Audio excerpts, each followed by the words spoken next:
नमस्कार, मी आदित्य. 30 दिवस 30 व्हिडिओ टाकायचा आपण चॅलेंज घेतलाय, त्यातला दिवस 8वा. आज होता प्रो गोंदियाचा फायनल डे.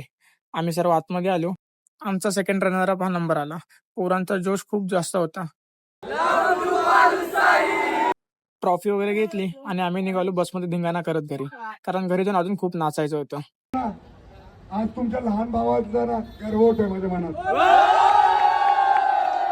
हे मी करू ना सगळं तुमच्यासाठी, मोठा भाऊ असताना मंडळासाठी. म्हणजे 8 लावले पण आम्ही 9चं स्वप्न नाही केलं. पण मी तुम्हाला सांगतो की पोरांचा उद्या जल्लोष तर होईलच होईल, पण मी हे पण सांगतोय की 16 तारखेला मला ह्याच्यापेक्षा वरती बघायचं आहे. जोगेश्वरमध्ये पिवळा कलर उडवायचं स्वप्न होतं, ते आम्ही आज पूर्ण केलं आणि खूप जल्लोष केला. हा जल्लोष इथेच थांबून देणार नाही, कारण 16 तारखेला ह्याच्यापेक्षा वरती गेलो पाहिजे. चला भेटूया नेक्स्ट ब्लॉगमध्ये. तोपर्यंत फॉलो करून घ्या.